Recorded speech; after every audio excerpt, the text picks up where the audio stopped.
12월 12월 달 벌써 첫 주 예배를 드리며 한 해를 인도하신 주님의 은혜에 감사합니다. 우리는 한 해를 돌아보면서 무엇을 잘했고 무엇을 회개하고 성화를 이루어야겠는가, 12월 한 달 동안 그것을 돌아보려고 합니다. 한 해 돌아보면서 잘했던 일은 더 잘하게 성숙해야 되고 동일한 실수는 반복해서는 안 됩니다.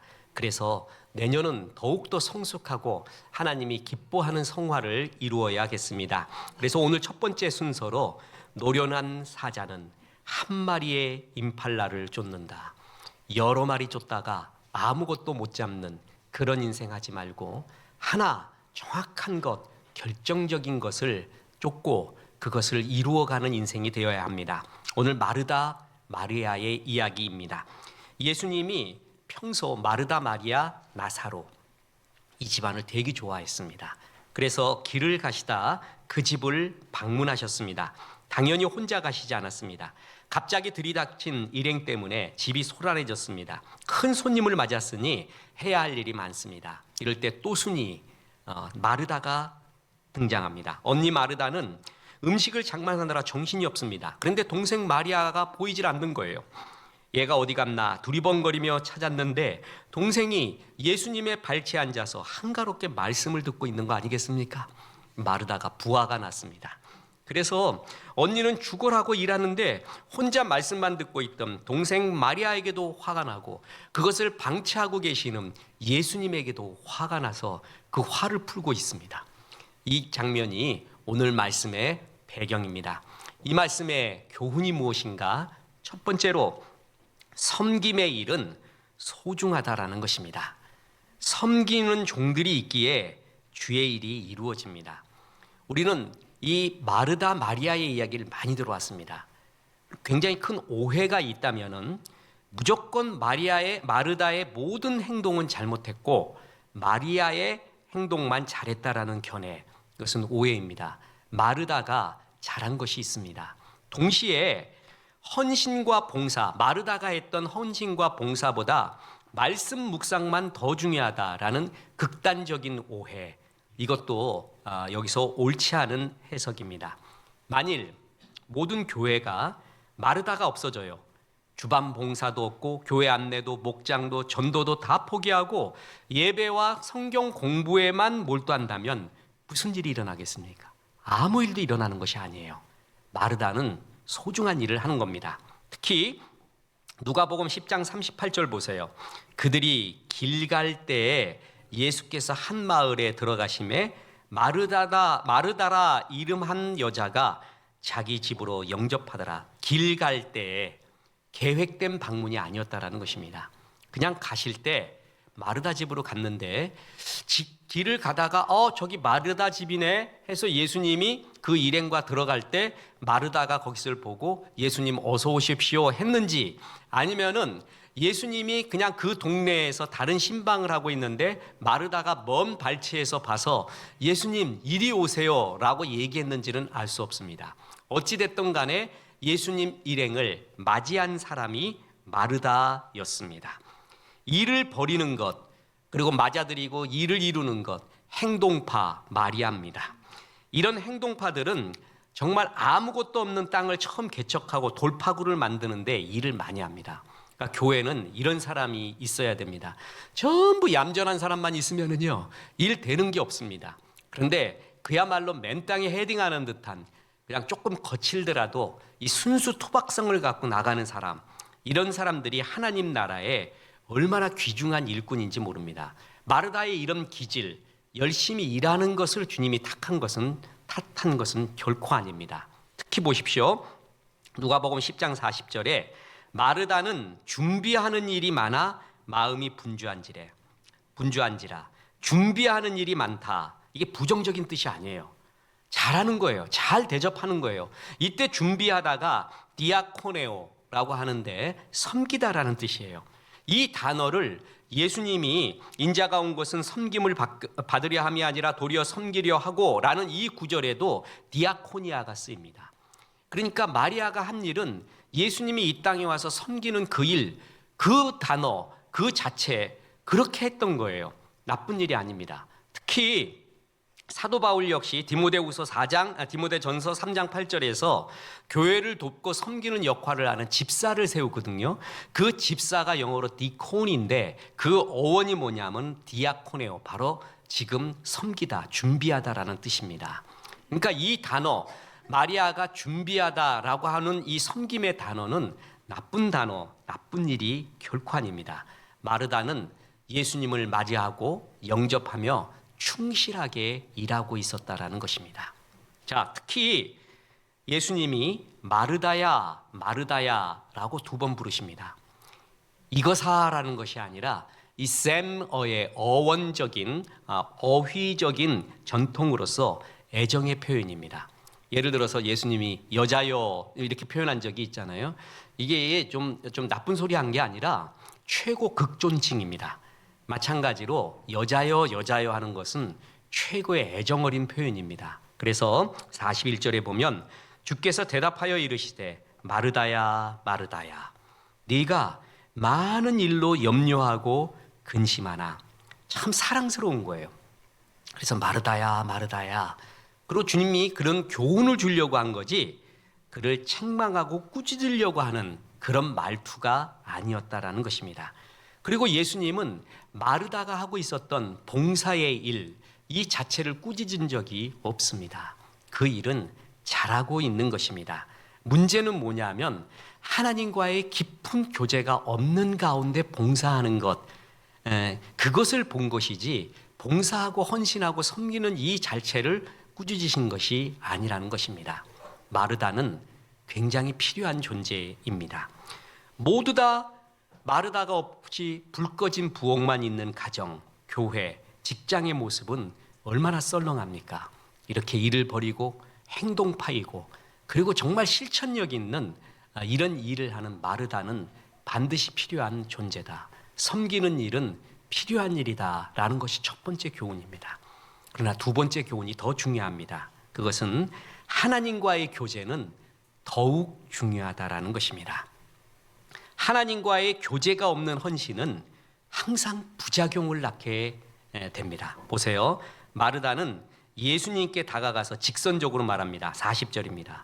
이르되 주여 내 동생이 나 혼자 일하게 두는 것을 생각하지 아니하시나이까 그를 명하사 나를 도와주라 하소서. 성경에 나오는 대단한 여인, 예수님까지도 가르쳐요. 예수님까지도 가르치는 사람이 이 사람이었습니다. 예수님 틀렸다는 거예요, 그거는. 그리고 여기서 굉장히 이때의 장면으로 우리가 돌아가 보면 조금 의아한 것이 이 마르다가 누구한테 이 말을 해야 되죠?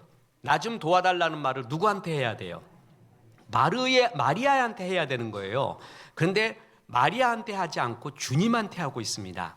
내가 일하고 있다는 것을 보여주고 싶고 마리아는 이기적으로 저러고 있다는 것을 또 깎아내리고 싶은 죄성이 그대로 있습니다. 하나님과의 깊은 교제가 없는 상태에서 하는 봉사는요, 나중에 자기와 같이 봉사하지 않는 사람에 대해서 섭섭해하고 분노해할 수가 있습니다. 그리고 그 형제 자매에게만 섭섭해하고 분노해하지 않고 주님에게 그 섭섭함을 그대로 또 드러내기도 합니다. 주님이 뭐 하시냐고, 저런 사람 손봐야지 라고 하면서 섭섭 귀신이 가슴에 들어갑니다. 이 섭섭 귀신 들어가면은요, 모든 게 불평이에요. 모든 게 불만이에요. 그래서 이런 것을 이른바 희생자 증후군, 빅팀 신드롬, 일을 열심히 하는 사역자들에게 찾아오는 신드롬, 이것을 누구나 경험해 본 사람이 있을 것입니다. 나만 희생당했다는 느낌이 듭니다. 억울하다는 느낌이 듭니다. 나만 고생하는 것 같습니다. 폼은 저 사람이 다 잡고 나만 굳은 일 다 하는 것 같은 섭섭함, 여기에 시험이 드는 것입니다. 이게 바로 마르다가 든 시험입니다. 마르다는 참 일을 잘하고 완벽주의적 기질도 있는 사람 같습니다.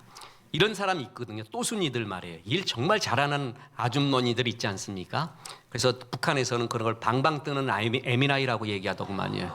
근데 그게 맞는지는 모르겠는데 어찌됐든 일 잘하는 이런 부인네들이 있습니다. 찌개도 잘 끓이고, 찌개 끓이면서 전도 부치고 계란 후라이도 하고 채소도 썰고 식탁도 닦고 수저도 세팅하고 물건도 제자리 두고 정돈도 하고 환기도 시키고 다 다 해요. 마치 어떤 노련한 숙련된 컴퓨터 사이언스 하는 사람들이 윈도우 창 10개 켜놓고 일하는 거와 똑같아요.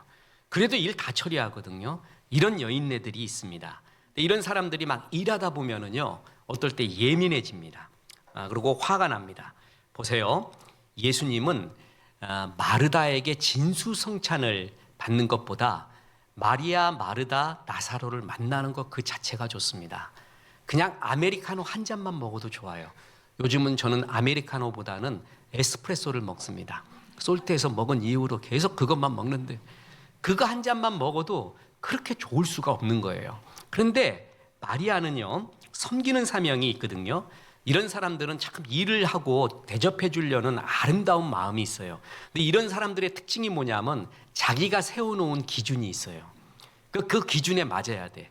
적어도 주님이 오셨으면 이 정도는 해줘야 돼.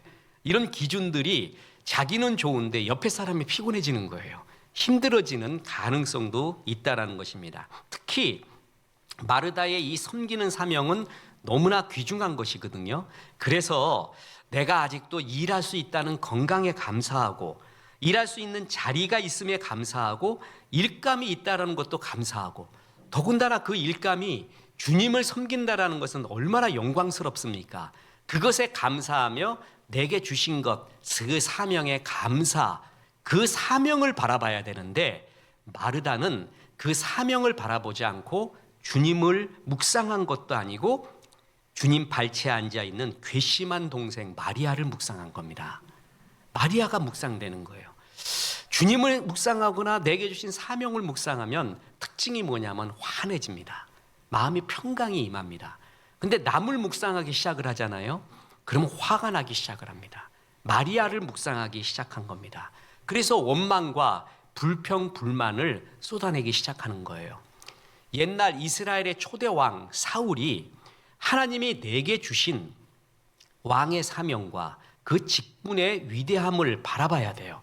그리고 특히 사울에 대한 표현을 할 때도 키도 크고 멋있다라는 표현까지 쓰거든요. 외모도 멋있는 사람이었어요. 그것에 감사해야 되는데 그걸 바라보지 않고 다윗을 바라보기 시작하죠.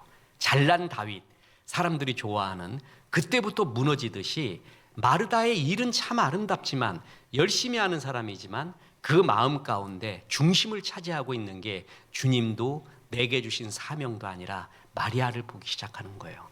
주님과의 교제가 없을 때 항상 다른 것을 봅니다.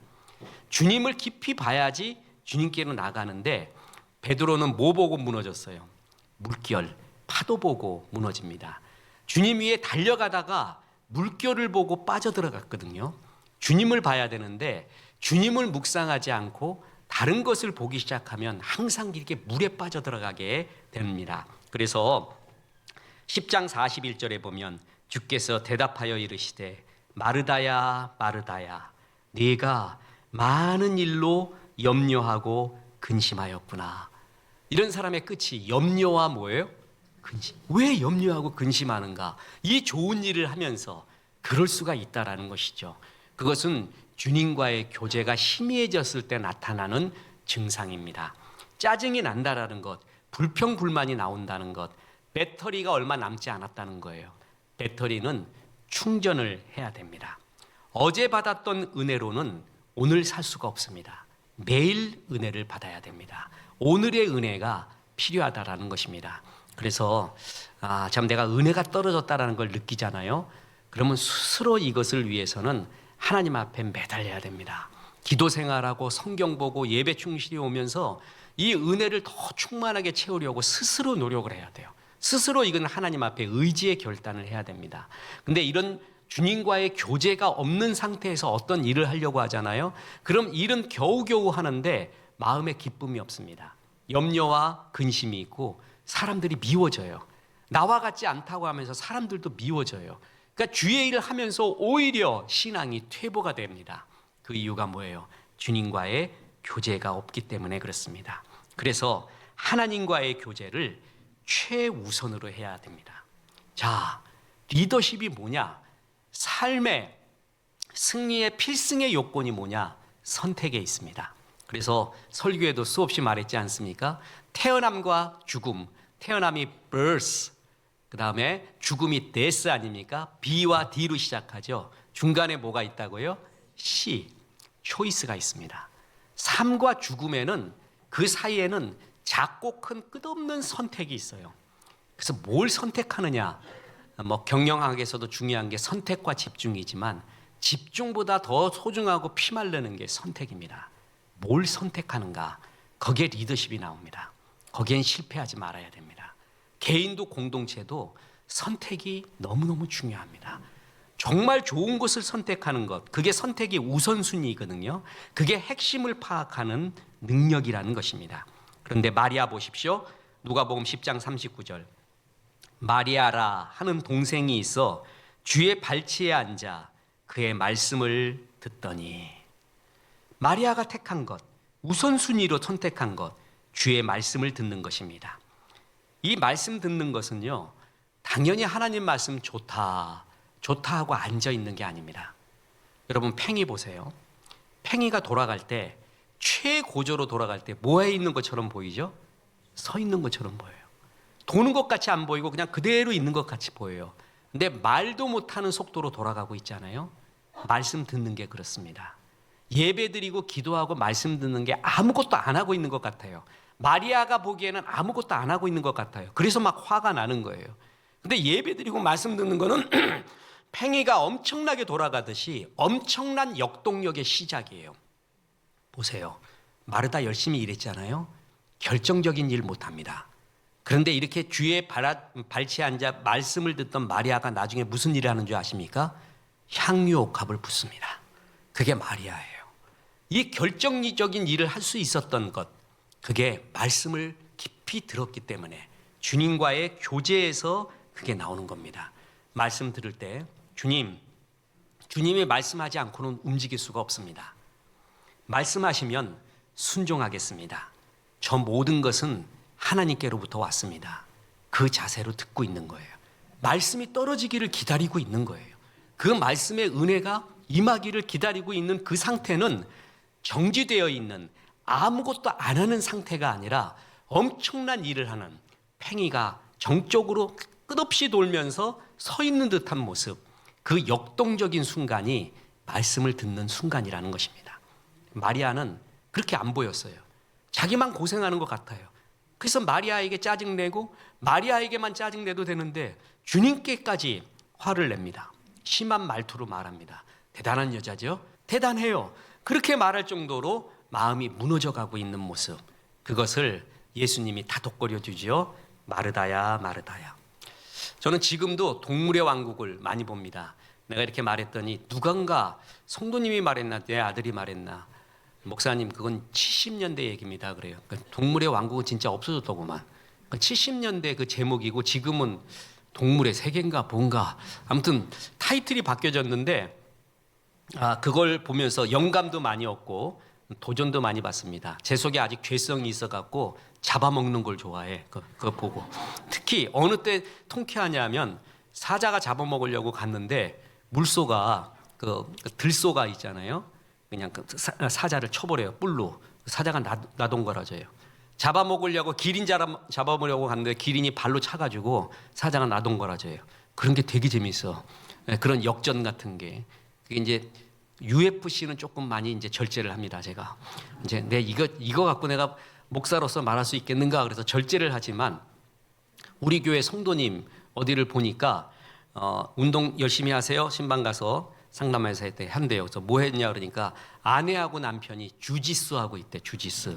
그럼 주짓수라고 아세요? 네. 근데 그거 보고 다시 UFC 보기로 했습니다. 그래갖고 저 성서적이구나. 우리 성도도 하는데 나도 좀 그 기술을 알아야지. 그 동물의 왕국에 보면 노련한 사자가 있고 풋내기 사자가 있습니다. 이 풋내기 사자는 임팔라 뛰어다니면 그렇게 좋아. 전부 자기 거 같아. 전부 자기 거. 좋아갖고 막 뛰어요. 그야말로 너무 좋아갖고. 그러다 하나도 못 잡니다. 심지어는 지나가던 발굽에 맞기까지 해요. 근데 노련한 사자는 가만히 있습니다. 지켜보고 있습니다. 내가 그 노련한 사자를 보고 느낀 게 저게 아말렉이다 이렇게 싶습니다. 이 아말렉 족속의 뜻이 아말렉 족속을 하나님은 진멸하라고 했거든요. 아말렉 족속은 뭐 하냐 하면은 교회나 공동체에서 항상 뒤처지는 사람이 있어요. 행군을 할 때도 뒤처지면 또 불평하게 돼 있거든요. 그 불평 불만하는 뒤처지는 사람을 모아요. 그래갖고 더 불평하게 만드는 그 족속이 아말렉이었습니다. 그래서 하나님이 아말렉을 되게 싫어했어요. 근데 이 사자, 노련한 사자는 아말렉 같아. 가만히 쳐다보고 있다가 무리 중에 조금 뒤처지는 애가 있어요. 약간 쩔뚝거리는 놈이 있고 어린 놈이 있어. 그 놈만 쳐다보고 있어. 그리고 그 놈만 보고 있다가 한 놈만 패는 거예요. 한 놈만 잡는 거예요. 노련한 사자는 그래야 사냥을 해요. 그래야 가족이 먹을 수가 있어요. 전부 내 거다. 아무것도 없어요. 한 포인트를 잡게 되는 거예요. 그게 바로 진짜 노련한 사자입니다. 사단은 우리에게 해야 되는 많은 일을 보여줍니다. 다 하라 그래요. 이거 다 중요하다고. 그래서 마치 유리병 속에 들어간 파리처럼 그 병 속에서 앵앵거리다가 죽는 것처럼 아무것도 못하게 만들어요. 예수님은 굉장히 바쁘셨지만 그 바쁜 중에도 절대적으로 빼놓지 않은 것이 있었습니다. 아버지 하나님과의 대화, 기도, 이것을 빼놓지 않습니다. 임금으로 삼으려고 해도 산으로 떠나가셔서 기도하고, 성경적 표현에 의하면 습관을 따라 산으로 가시더라. 기도하러 산으로 항상 습관적으로 가신 제일 우선순위가 거기에요. 거기서부터 모든 것이 나온다는 것을 알았습니다. 그래서 최고의 선택, 최고의 우선순위, 그것은 하나님과의 교제였습니다. 마리아는 그걸 택한 것입니다.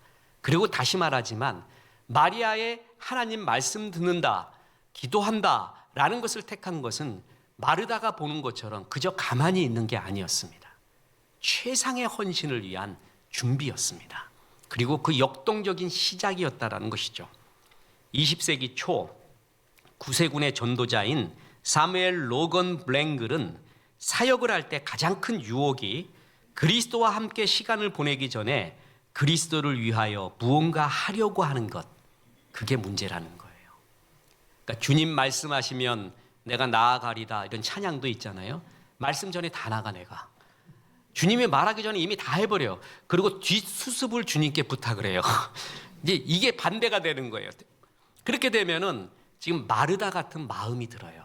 자꾸 분이 일어나고 나만 희생하는 것 같고 감사가 없어지고 불평이 일어나고 그 섭섭함이 주님에게까지 갑니다. 나는 잘한다라는 착각 속에서 말입니다.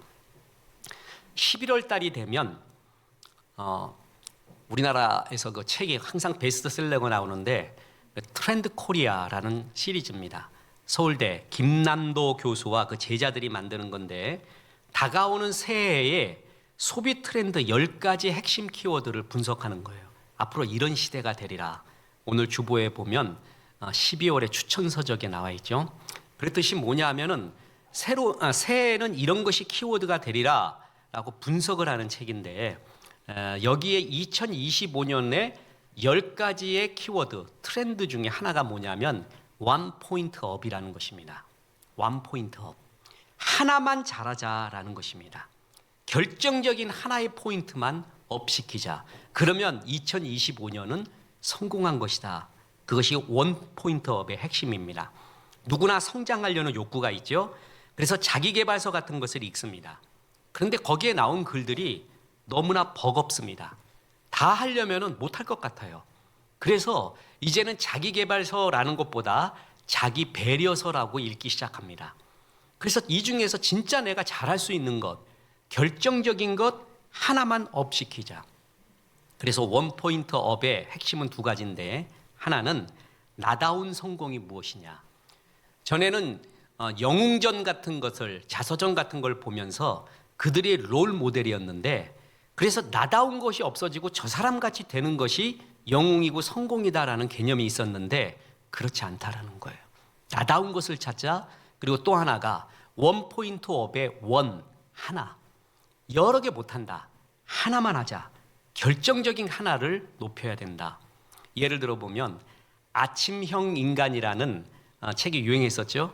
그래서 그때부터 아침에 눈 벌겋게 일어나는 사람들 꽤 있었습니다. 근데 그 사람 체질이 저녁형이야. 저녁에 뭔가 이루는데 그거를 갖다 무시해버리고 아침형으로 바꾸려니까 너무 힘들어요. 스티븐 코비의 성공하는 사람의 7가지 습관, 반드시 읽어야 되는 책 중에 하나입니다. 저는 몇 번을 봤습니다. 그걸 보고 참 좋았는데 그 7가지 다 하려니까 너무 버거워요. 나하고는 이거 다 이루려면 죽어서야 가능할 것 같아. 그래서 버겁다 이거죠. 그럼 그 중에 하나만 잘하자는 거예요. 하나. 내 체질에 맞는, 내 지금 상황에 맞는 하나만 잘하자. 그게 원 포인트 업이라는 것입니다. 하나님은 우리에게 모든 걸 잘하라고 하지 않고 나에게 줄로 재어준 구역이 있다 그랬죠. 그걸 잘하면 돼요.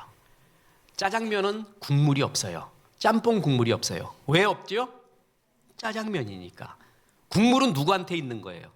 짬뽕한테 있어요. 평생 나한테 왜 국물이 없는가 고민하지 마세요. 내게 주신 짜장면에 집중하면 되는 거예요. 그게 원포인트 업입니다. 누가복음 14장부터 나오는 부자의 이야기를 보면은 부자가 잔치를 총해 넣습니다. 사람들을 초청해요. 아무도 안 간대요. 왜 그러냐 그랬더니 장가 가야 하고 소도 사야 하고 농과 밭에 나가서 할 일은 많아 내 어이하리 I cannot come. 갈 수 없대요. 여기서 장가 가야 하고 소도 사야 하고 농가 밭에 나가서 할 일 많아요. 나쁜 일 하나도 없습니다. 전부 필수적인 일이죠. 그리고 그런 일 나쁘다고 주님이 말한 적 한 번도 없습니다. 그런데 그럼에도 불구하고 잔치에는 와야 돼요. 그 잔치가 예배입니다. 그 잔치가 하나님의 나라예요. 하나님의 나라를 잃어버리고 생활에만 매몰되어 있다는 거예요. 마귀가 말세로 갈수록 더욱더 그렇게 만드는 거예요. 우선순위가 잔치에 일단 가는 거예요. 마리아는 그걸 택했다는 거예요. 분주한 해야 될 수많은 일 가운데 제일 소중한 하나의 원 포인트, 그게 뭐냐면 주님과의 교제하는 예배, 기도, 성경 공부의 자리라는 것입니다. 자, 마태복음 6장 33절에 보면 너희는 먼저 그의 나라와 그의 의를 구하라. 그리하면 이 모든 것을 너희에게 더하시리라. 너희는 먼저 그의 나라와 그의 의, 이거에 대한 해석이 굉장히 많이 있습니다. 그 중에 하나가 뭐냐 하면은 하나님의 교제, 하나님과의 만남을 먼저 추구하라. 거기서부터 시작을 하라라는 것이에요. 그리하면 이 모든 것을 너희에게 더하시리라. 장가 가야 하고 소도 사야 하고 농가 밭에 나가서 할 일을 많은 건 나도 안다. 그 모든 것에 주의 축복과 은혜가 임하리라. 먼저 그 나라와 의를 먼저 구하라. 그 잔치에 먼저 들어가야 돼요. 마르다는 그것이 없이 열심히 일하려고 했습니다. 다시 말하지만 일은 소중하는 겁니다. 헌신의 일은 없으면 교회가 돌아가지도 가정이 돌아가지도 않습니다. 그런데 하나님과의 깊은 교제 속에서 그 기쁨과 은혜 속에서 일하기를 주님이 바라고 있다는 것입니다. 그래서 보십시오. 올 한 해도 벌써 작년 송구영심 때나 예배 때나 1월의 예배 때 결심한 것들이 있었을 것입니다. 이제 새해에 또 결심을 하시는데 여러 개 하지 말고 원 포인트만 업 시키십시오. 그것만 해요. 그것 중에 제일 중요한 게 하나님과의 교제입니다. 그래서 내가 예배 생활을 소홀히 했다, 기도 생활을 소홀히 했다, 성경 공부를 소홀히 했다 그러면 그 중에 하나를 반드시 잡으세요. 그래서 하나님, 이것은 반드시 하겠습니다. 내가 올해 성경 통독은 반드시 하겠습니다. 내가 올해 이 예배는 반드시 안 빠지겠습니다. 성경 공부하고 있는 그 모든 것은 정말 참석하겠습니다. 원 포인트만 결심하십시오. 이 원 포인트만 결심한 것이 10년을 쌓이면 10개를 이루는 거예요. 그게 바로 성화입니다. 성화는 하나하나 쌓여가는 거예요. 다 하는 게 아니에요. 목사님, 저는 에너지가 있고 은혜가 있어서 2포인트 업 하겠습니다. 그래도 저는 다시 권할 겁니다. 1포인트만 업해라. 아닙니다. 저는 2포인트 하겠습니다. 그러면 안 말리겠습니다. 네. 그런데 하나라도 제대로 하십시오. 2가지예요. 뭐냐면 하나님과의 교제를 위한 1포인트를 업시키세요. 또 그 교제 속에서 나오는 헌신이라는 게 있어요. 헌신 한 가지를 반드시 해야 역사가 일어나는 거예요. 내가 성가대를 하겠다, 나는 솔라데오를 하겠다, 샬롬을 하겠다, 난 교사를 하겠다, 뭘 하겠다 하는 은혜 받은 자가 해야 되는 마르다와 같은 헌신, 그 한 가지를 반드시 한다. 그거면 됩니다. 그게 매년 쌓이면 10년, 20년 쌓인 사람은 20가지를 다 이루어가는 거예요. 그때처럼 은혜스러운 건 없습니다. 어제 탈북 모임 그제 했는데 그 탈북 목회자 모임 거기에 회장님이신 손정열 목사님이 제가 1년 반 동안 우리 교회에 와서 이런 스터디를 하고 제일 느낀 것이 하나 있대요. 그래서 뭡니까? 라고 했더니 목사님이 많이 하는 말인데 실력은 먼지처럼 쌓인다는 말이 그렇게 잊혀지지 않는데 그게 맞대요. 실력은, 은혜는, 성화는 먼지처럼 쌓입니다. 하나하나 쌓여가는 거예요. 어느 날 갑자기 되는 게 아니에요. 하나가 쌓이고 하나가 쌓이고 쌓이면서 먼지처럼 쌓이는데 그게 10년 쌓인 사람하고 하나도 안 쌓인 사람은 엄청난 나중에 차이가 납니다. 진짜 엄청난 차이가 나요. 그래서 내년에 여러 가지 결심도 좋지만 주님과의 교제를 위한 하나의 헌신, 결심, 주님께 봉사를 위한 하나의 결심, 그걸 하세요. 그래서 그것을 반드시 이루십시오. 그래서 결론을 말씀드리겠습니다. 마리아의 영성으로 마르다의 사역을 하라라는 것입니다. 베다니 마리아는 복음서에 3번 등장하는데 그때마다 말씀 듣고 있습니다. 그런데 그것이 그냥 한가로이 듣고 있는 것이 아니라 그랬잖아요. 그 누구도 할 수 없었던, 언니 마르다가 특히 할 수 없었던 결정적인 헌신을 합니다. 요한복음 12장 3절입니다. 마리아는 지극히 비싼 향유, 곧 순전한 나드 한 근을 가져다가 예수의 발에 붓고 자기 머리털로 그의 발을 닦으니 향유 냄새가 집에 가득하더라. 향유 냄새가 가득한 교회, 향유 냄새가 가득한 가정, 얼마나 멋집니까? 이 헌신 아무나 하는 게 아닙니다.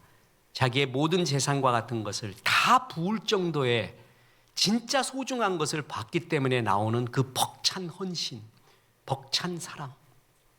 구리반지 왜 못 뺀다고요? 내 손에 구리반지를 왜 못 빼요? 금반지를 못 받기 때문에 그래요. 금반지 보면은 뺍니다.